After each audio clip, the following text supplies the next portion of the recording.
Hello there, my name is Mo with my co-host Corey. We are The Real Guys, and this is The Real Show with two ears. Let's run down to the White House, because today we are reviewing In the Loop.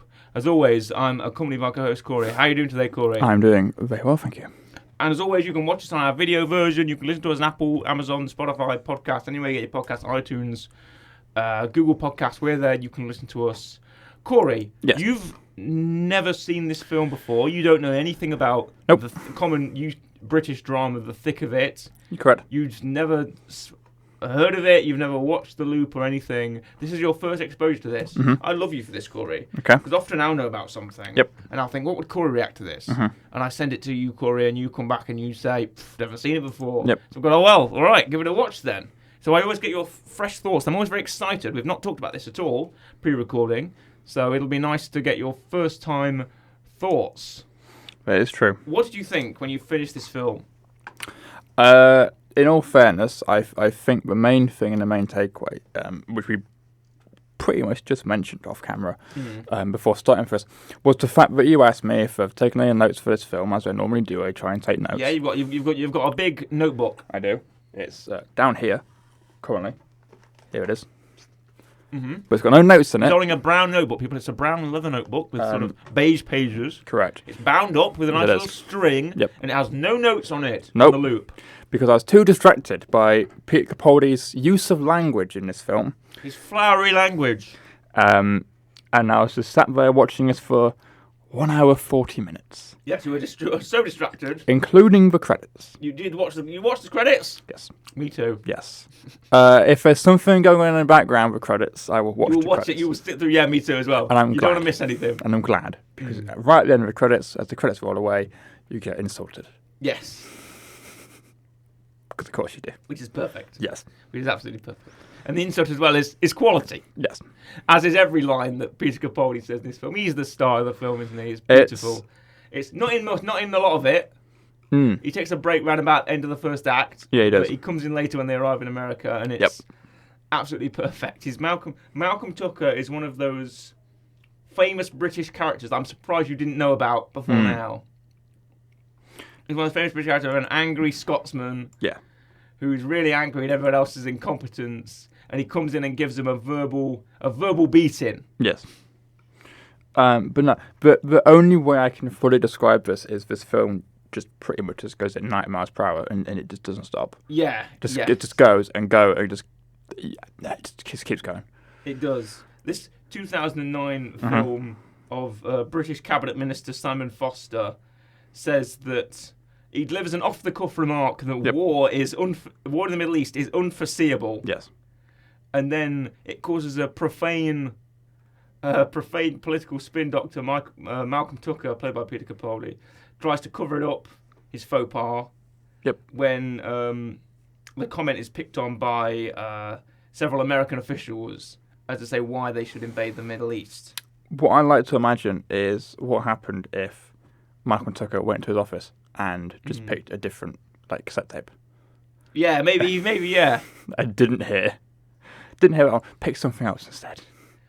This film is, I think that, well, I hope that you enjoyed this film, Corey, Mhm. because I really did. Mhm. This, as I said, it was 100 miles an hour, 100% of the time.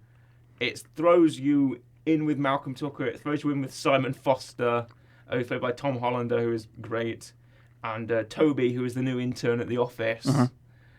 It puts you all in with them, and it's almost like it's that sort of kind of documentary, real world, personal drama. Let's say a personal drama of events are happening, international events, and you're kind of just along for the ride. You're kind of just along for the ride, watching as this fly on the wall. This is weirdly shot like a documentary. Yes, I hope you noticed that. Because there's certain parts where some character will walk in that you've never seen before, and it will in the corner it will flash their name and it will tell you their position, Yeah, who they are, a little boop. That's who they are, like a little title card. It is very much almost like we're just walking around, especially again because at the end of the film you get insulted. The camera person or whoever gets insulted. So it's very much like they're kind of aware. It's almost like The Office, the British Office. Yeah, it is kind of like the British Office as well, yeah. Where it's it feels like there's a camera crew there, but they kind of get acknowledged, but also don't get acknowledged, and it's like it's just a weird thing, but it works. It does work. But yeah, no, this film doesn't. When you think it stops, and when you think you get a break, like when they go to America, Yes. and you're like, right, okay, Malcolm's obviously is in England. Nice little break. He just storms. He still comes into the storms hotel through a room door. Goes, I'm everywhere. I'm the Eggman. And it's like, God's sake, man. It's like My favourite bit in the whole film. It's obviously with Malcolm. it's not okay. It's not what my favorite part of the whole film is. Okay, right. You tell me yours after this. Okay. My favourite part is the whole film where he's on Capitol Hill and he's heading towards the White House and he's been told where this elusive war committee meeting is. Yep. Right. Judy says, "Oh, it's on the 7th floor of the State Department building." Yep. And he runs out of that interview with that guy Yeah. who's like 22 years old and he thinks he's a child. Yes. And Malcolm goes out and he's running down Capitol Hill and he's swearing into the phone because Judy hangs up on it. Yeah, I know where And you're that going with this. random guy turns around and says, "Hey, less of the curse words, buddy." Yeah. And then Malcolm responds his response and then says nothing else and just turns and runs away. Yep. He just says that line and he just turns and starts bolting as fast as he can. And I was in absolute stitches at that. That part is up there, Okay, what's your favourite? and that part did make me lose it. Yeah. The part that, for some reason, for me, I just found was hilarious. Is it with Malcolm? No. Okay. No. It's with this guy you see twice. What's it? Let's see if I can find him. What's his name? I'll try and get on the cast list. Is it Peter? It's the guy with the wall. Is it with the wall? The guy who's like, oh, if there's a wall, it's going to fall down, it's going to crush my nan. Oh, I see. Yes. Steve Coogan. Yeah. Steve Coogan's character. Is it Peter? I've got it in my head. No, it's Paul. It's That's Paul. it. There's a certain part where Toby's like, oh, can she use a hose? And he just goes, she's got a watering can. For some reason, it made me lose it. I remember that. I remember Steve Coogan has this tiny, like almost cameo role Yeah. as this constituent who is annoyed about the constituency wall falling down. And he says, "She's got a greenhouse. It's gonna crush her if she falls in. It's gonna crush her. She's my 70-year-old. She's 6." She says, "What?" He says, "I'm 60. You're not 60. You're 70." And he goes, if I'm gonna be on the newspaper, I'm gonna be 60 years old." Yeah. And then he goes, "Well, can't she use a hose to do this? She's got a watering can." I don't know why, but part of it made me lose it. It's this guy who you literally never see pretty much You never again. see again after this. You see him once right at the end. Yeah. Because the wall falls over. Which weirdly, it's one of those things where, like, he turns up, you think it's some weird, just obscure thing. The wall gets somewhat dealt with, and then at the end, it becomes a pivotal point, and that's why one of the main characters gets fired. Yeah. And it's like, oh, okay, that's an important thing now. Because they blame him for the wall and not Correct. the international incident, which is his way of, getting out of it. Yes. Right. Well, there's another character in this that I can just mention slightly. Go for do you know the character actor Alex McQueen, who played the UN ambassador, the British UN ambassador? Yep. There's a theory that goes round that Alex McQueen's role in this, in Peep Show and in The Inbetweeners is all the same character. Okay. And that these are all the same universe, effectively. Peep Show, The Inbetweeners, and In the Thick of It or In the Loop is all the same and it's all the same basically. So the foreman of the jury that Jeremy is in Peep Show is the same character who is the ambassador to the UN, who is the same character as Kevin from The Inbetweeners. Yep. Okay. Which I think is quite funny.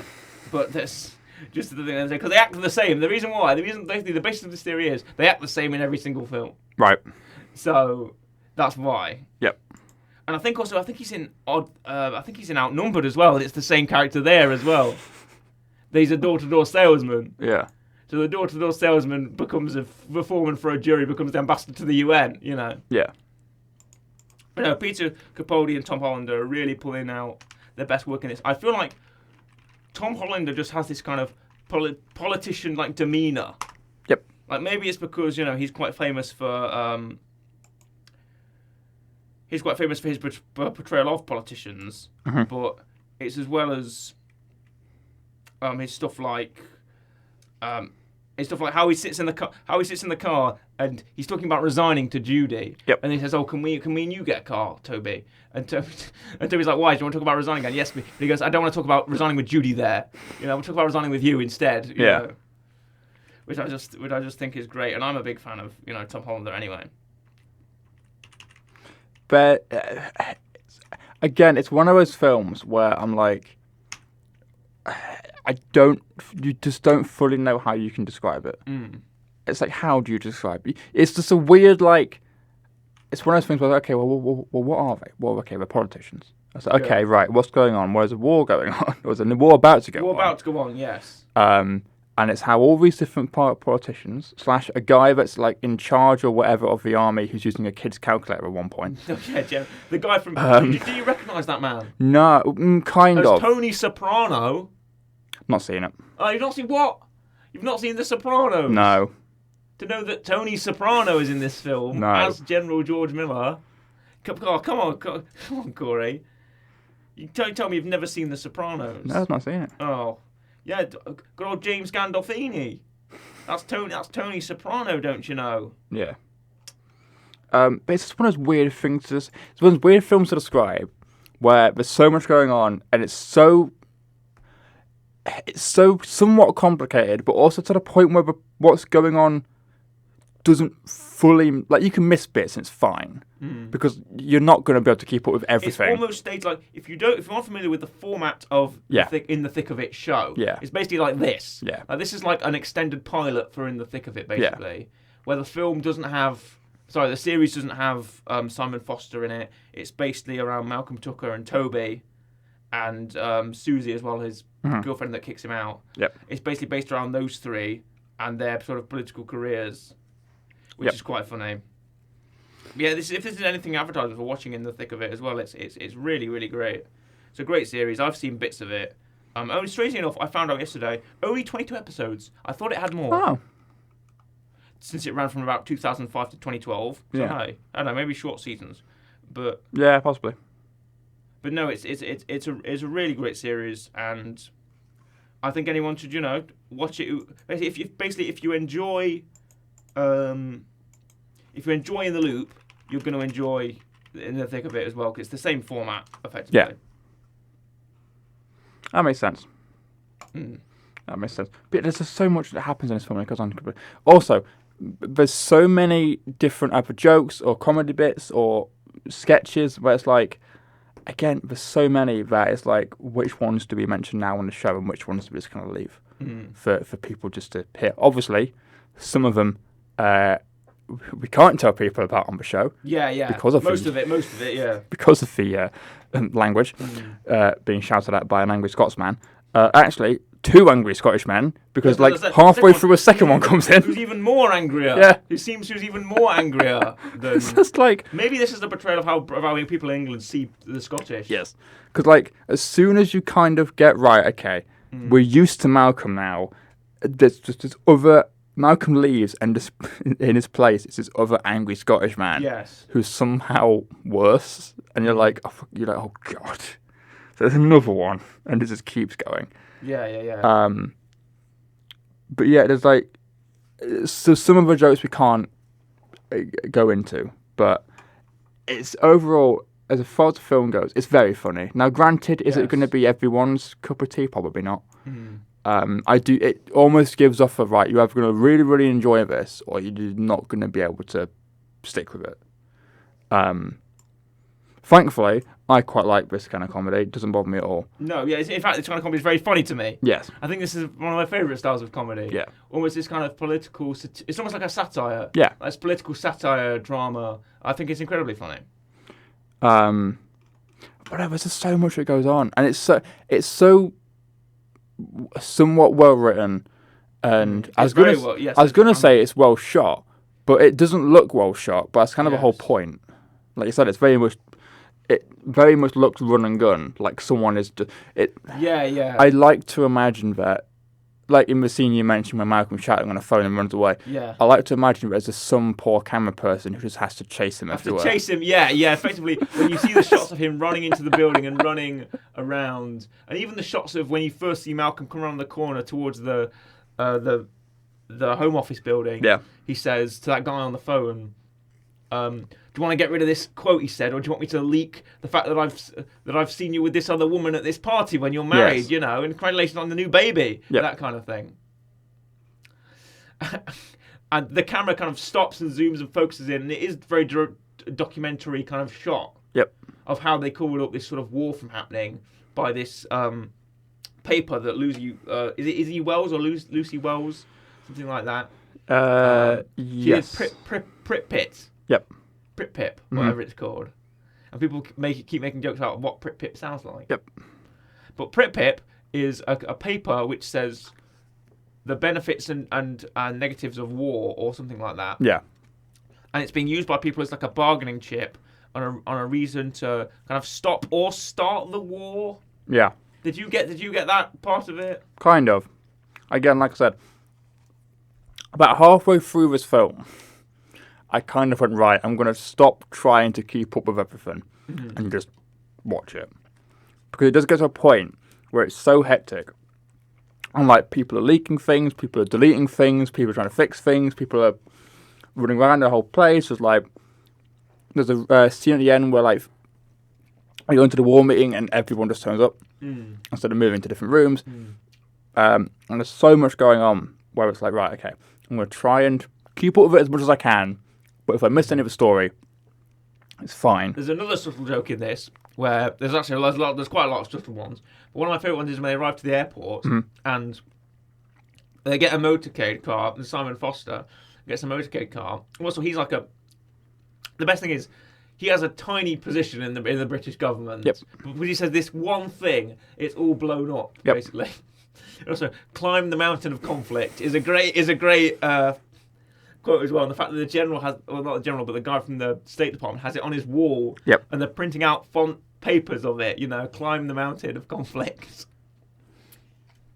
But when they arrive in the US, he said they're greeted by a guy who has a sign that says, he even brings it up, says Simon Forrester, Yeah. England government. Yeah.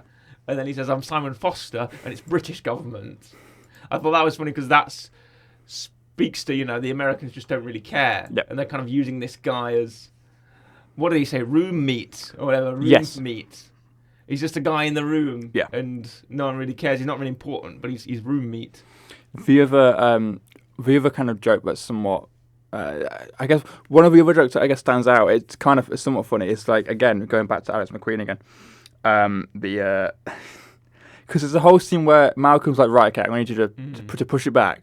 And he's like, I can't do that. I was like, I'll explain why I can't do that, but I need to push it back. And it cuts to him walking in his room really awkwardly going, yes. Let's see if I can do a cheeky pre-vote. Then eventually you get back to it. It's like, I've got good news. I've pushed it back an hour and a half. Yeah. And he goes, I need to delay it some more. And it's like, I can't do that. And it just cuts to him again, just awkwardly walking back in the room. Yeah. I mean, excuse me, about this vote. Yeah. You must, yes. And it's like, okay, I guess either Malcolm has his power or people just don't like him. We're like, right, you know what, I can't be bothered. I'm going to just do what you say. Because you see it with the general as well, where it's like, oh, yes, I like to maim people mentally. Yeah. He's more, and the general just kind of stares at him and like a weird, like, almost. The general was the only guy to kind of resist the power of Malcolm Tucker. Yeah. And I've come up with a couple of new. I've done some little googling while you were speaking. Okay. And I found a running timeline for the Thick of It in the Loop. Okay. Basically, the Thick of It in the Loop takes place between series 3 and 4. Mm-hmm. However, it turns out that aside from Malcolm, all the actors are playing different characters. Right. So it's kind of like a solo spin-off. Yeah. Just with Malcolm, I think. Yeah. And it says here that the two entities aren't related at all, but whether you should watch both or not, you should. Right. So if you do like In the Loop, you will like The Thick of It. Yes. And vice versa. Yes. That makes sense. I did mean And, shout out to Armando Ian. I'm trying to butcher his name. Armando Iannucci. Okay. Shout out to you, the Yep. director of this film. Great writing, great film, satire. It's, it was at the time. It kind of came out to a bit of an here and there reception, but I feel like overall it's kind of regarded now as one of these kind of very, very sort of British staples. Yeah. Right.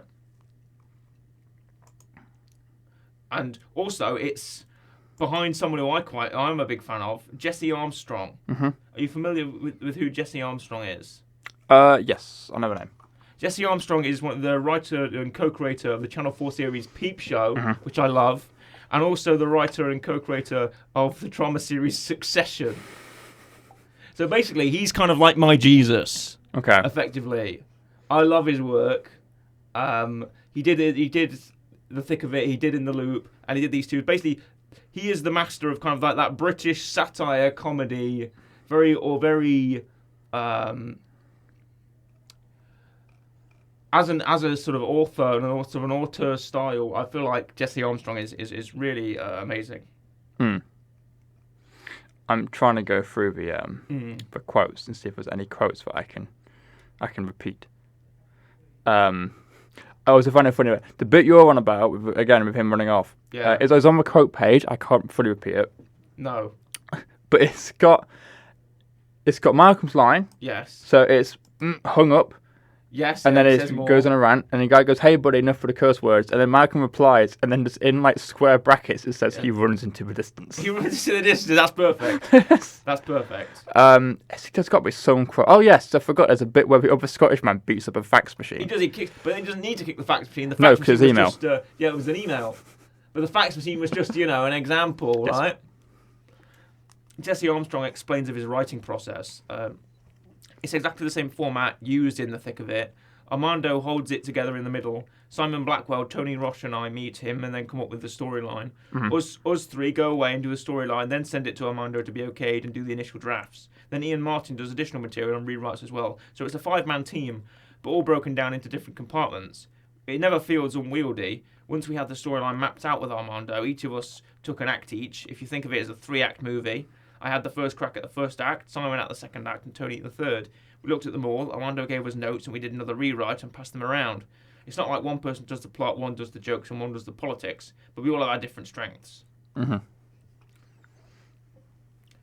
That makes sense. That makes sense.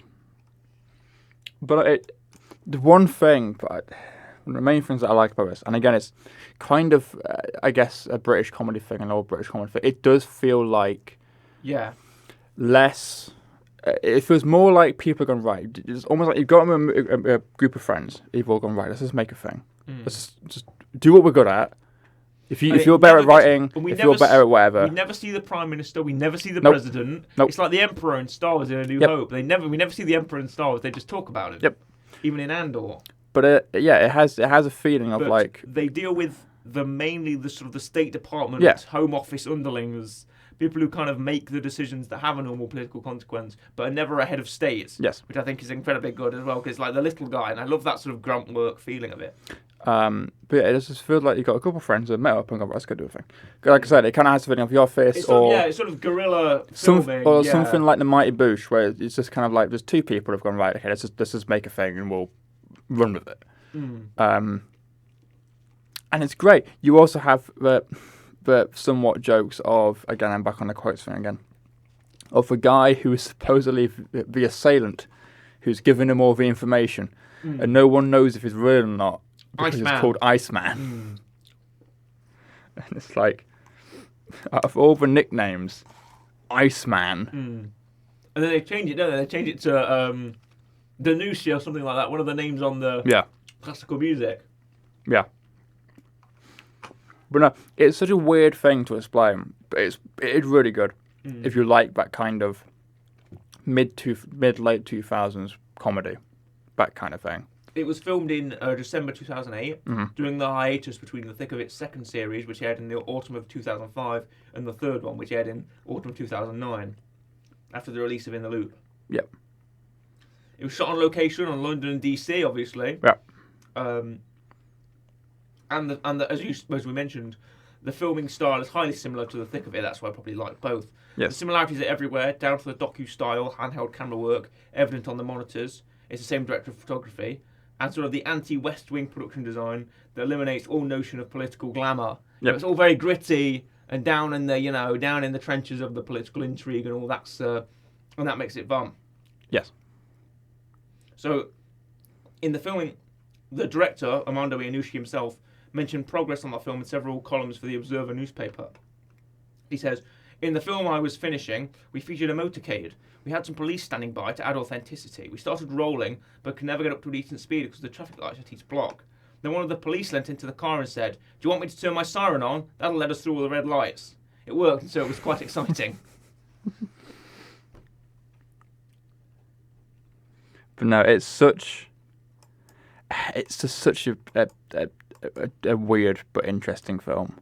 But again, like I say, just goes at 100 miles per hour. Yes, very, very fast paced. Doesn't stop. And just feels like a weird, like, passion project. It was very, indeed. It was premiered at the Sundance Film Festival. Yep. And it got 5 stars from Damon Weiss, who's a writer for The Times. And it was very, very well received. It got a 94% approval rating on Rotten Tomatoes, so good for them, based on 177 reviews. And it has a score of 83 out of 100 on Metacritic. Yep. Which is great. And it was nominated for an Oscar for Academy Award for Best Adapted Screenplay in 2010. There we go. So congratulations, In the Loop. Really, really well done. Yes. What would we give it for a real rating? Now, this has been very heavily debated. We've thought about this. I mentioned in our Easter episode, which you will remember as one for the Whiplash. We did Whiplash as Easter episode. The reason why we're doing this episode is, of course, because Peter Capaldi's birthday is on the 14th, which is the Friday before this, Friday before this episode comes out. So, happy birthday, Peter. Yes, happy late birthday. Happy belated birthday just today. Hope you're doing well. Hope you're enjoying your birthday. How old are you going to be? Hold on. Wonder, can you guess? Do you know how old he is?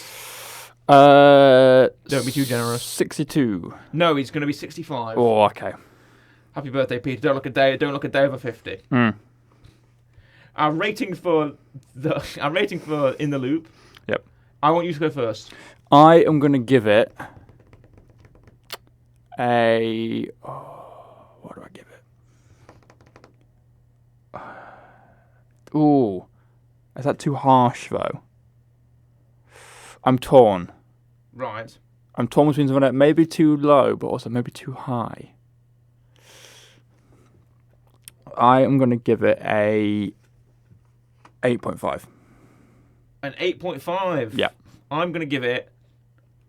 I'm going to go right up there. I'm going to go 9. See, I was thinking 9. Yeah. But I was like, it's not quite a 9 for me. What keeps it back? To be honest, I don't know. It's just I feel like maybe at some points it's not a bit too much, but maybe it needs to be almost refined a bit. You want a slow moment. You want a refined moment, because this is literally like 3 episodes of The Thick of It put onto each other almost. It's all the same people, all the same team. It's got exactly the same style. Yeah. All the actors are there. They're playing different roles. You know, all the actors are there, apart from Malcolm Tucker, who's the same role, obviously, because you can never replace. You know. Yep. There's that very famous scene where he describes Star Wars by saying, you know, what's that film that you love? Yeah. The one, you know, he's got a hairdresser. He's a space hairdresser. You know, he's got a tinfoil pal and a pedal bin. Lego. They're all made of Lego. Yeah. And he goes, Star Wars. And he goes, that's the one. See, we're gonna fly down the thing, and we're gonna blow up the Death Star thing, and then you can go live happily on the planet of the teddy bears. Oh, it's great. That is some of the greatest. There's compilations on YouTube of all of Malcolm Tucker's almost lines, right? And each one is an absolute... Yeah. I don't sound like the kids, but a banger. Yes. Every Malcolm Tucker line is an absolute banger.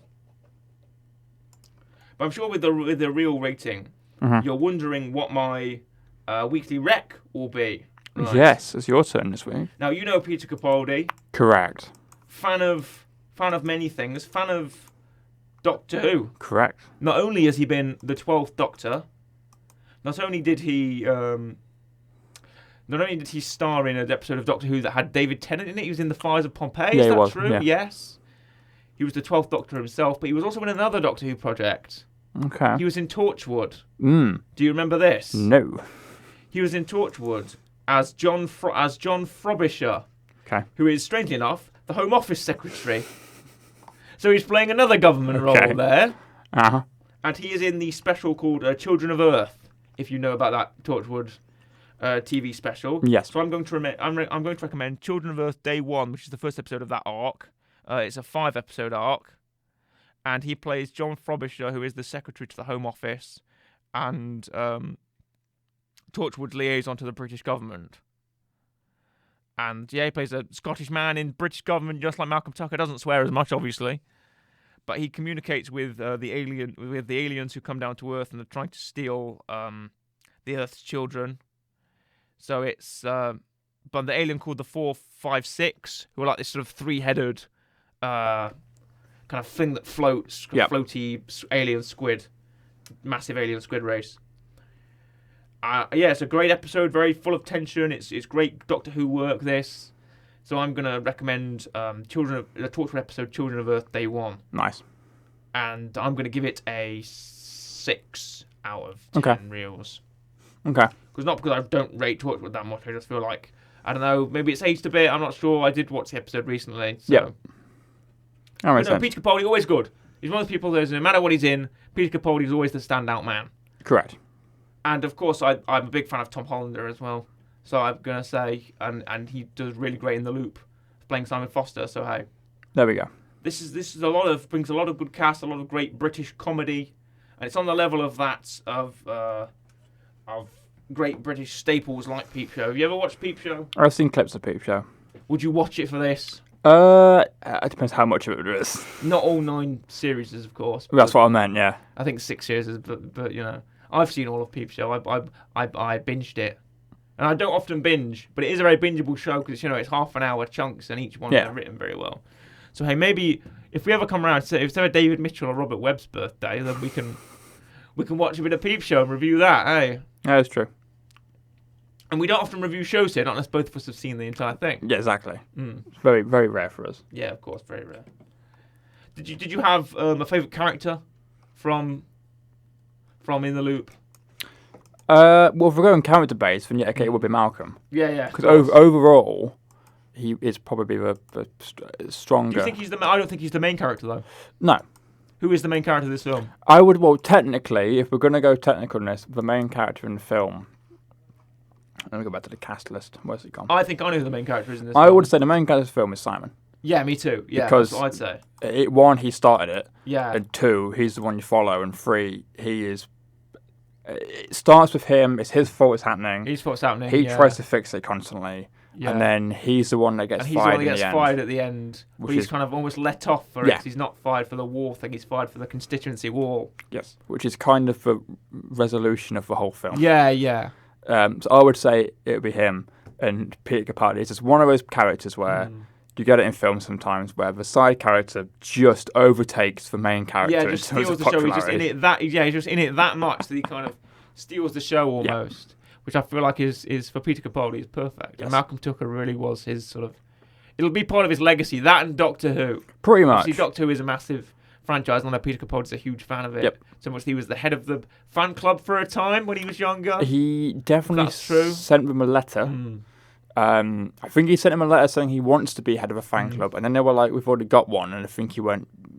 I forgot. He might have replied back saying we're not good enough or something. Yeah. But then, hey, he turns out to be. He becomes the Doctor, so hey, good for him. He does, yes. And now the fan club are about him. That is true. It's my fan club. Now, I don't get to be head of the fan club. I'm going to become the fan club. That's great long-term storytelling there from Peter Capaldi. Yes, correct. As well as that, I do think that Simon Foster is the main character because we follow his story. He's the guy that said it, and he has to rectify it by climbing the mountain of conflict, and that's going to become a quote. And the fact that it was sort of him that's kind of responsible for trying to fix it, but he doesn't really fix it. Yeah. and it's kind of him that has a lot of the political commentary of the fact they come to the US. Like, I don't want to do anything, but he goes to the committee meeting, and it's like the future planning committee. Yep. And that was a great line as well from, I think her name's Karen Clark, the woman who worked for the State Department. Yep. And she tells her aide, is it Liza? I think it's Liza Wells. Yes, it is. That you should look for a committee meeting that's really boring, that's like a boring name, so no one could pick it out. And she picks out 2, and she says, well, there's this one and there's this one. And she goes, well, that one I actually made.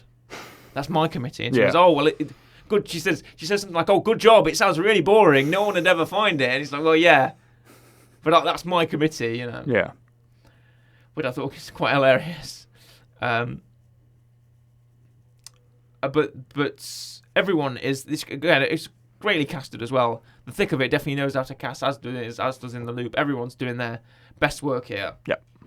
Correct. But I say I will give In the Loop gets a 9 reels from me and a 8.5 from Corey. Is that right? Correct. And I gave Children of Earth from Torchwood Day 1 as a 6 out of 10. Correct. So I hope you enjoyed our review of In the Loop. I feel like the only sort of way we could make the review better was to sort of do all of Malcolm's quotes, but I thought we'd be swiftly off the air in no time. Yes. Ofcom would definitely not like that. No. They'd definitely regulate us if we went on about that. Correct. I don't think we could do that. Yeah, exactly. I don't know, maybe a YouTube version podcast we can sort of just list his quotes and our best Malcolm Tucker impression. Yeah. But thank you very much for watching and listening to The Real Show, our review of In the Loop. Happy birthday, Peter Capaldi, I think. Correct. Doing it for him, doing it for Peter. But it's a goodbye from me, goodbye, and a goodbye from Corey. Goodbye.